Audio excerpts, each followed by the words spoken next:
പരിശുദ്ധമായ ഖുർആൻ യാ അയ്യുഹല്ലദീന ആമനൂ അല്ലയോ സത്യവിശ്വാസികളെ ലാ തുൽഹികും അംവാലുകും വലാ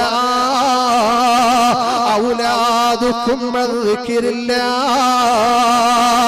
അല്ലാഹുവിന്റെ ഖുർആൻ വിശ്വാസികളെ വിളിച്ചുകൊണ്ട് പറഞ്ഞു തരികയാണ്, വിശ്വാസികളെ ദുനിയാവിൽ നിങ്ങൾക്ക് ഞാൻ എത്രയോ അനുഗ്രഹങ്ങൾ തന്നിട്ടുണ്ട്, സമ്പത്ത് തന്നിട്ടുണ്ട്, മക്കളെ തന്നിട്ടുണ്ട്, വീട് തന്നിട്ടുണ്ട്, വാഹനം തന്നിട്ടുണ്ട്, ആരോഗ്യം തന്നിട്ടുണ്ട്, ആയുസ് തന്നിട്ടുണ്ട്.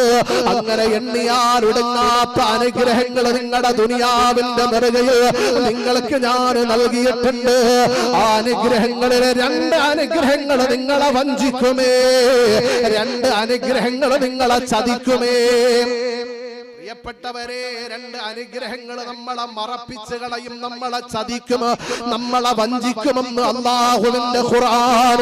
അതിലൊന്നാമത്തെ അനുഗ്രഹം ഏതെന്നറിയോ?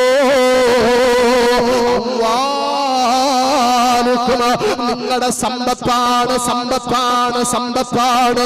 നിങ്ങളുടെ സമ്പത്ത് നിങ്ങളെ ചതിക്കുമേ, നിങ്ങളുടെ സമ്പത്ത് നിങ്ങളെ മറപ്പിച്ച് കളയുമേ.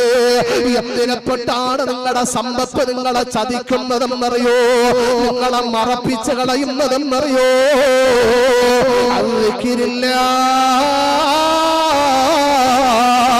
അല്ലാഹുവിന്റെ സ്മരണയെപ്പെട്ട് നിങ്ങളെ മറപ്പിച്ച് കളയുന്ന ഒന്നാമത്തെ അനുഗ്രഹം നിങ്ങളുടെ സമ്പത്താണ്.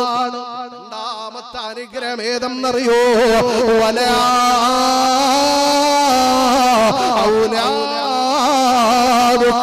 നിങ്ങളുടെ മക്കളാണ്, നിങ്ങളുടെ മക്കളാണ്, നിങ്ങളുടെ മക്കളാണ്.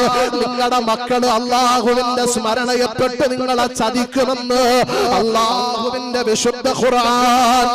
ഇടവെട്ടിയുടെ സുന്ദരമായ സുന്ദരമായ മജ്‌ലിസ് കടന്നു വന്ന പ്രിയപ്പെട്ട വിശ്വാസികളെ, മാതാപിതാക്കളെ, എത്രയോ സത്യമാണ് ഖുർആൻ പറഞ്ഞത്, എത്രയോ സത്യമാണ്. മക്കളാൽ ചതിക്കപ്പെട്ട മാതാപിതാക്കളുടെ കഥനകഥകൾ ഈ കൊച്ചു കേരളത്തിൽ നമ്മൾ കേട്ടതല്ലേ, അറിഞ്ഞതല്ലേ, കണ്ടതല്ലേ?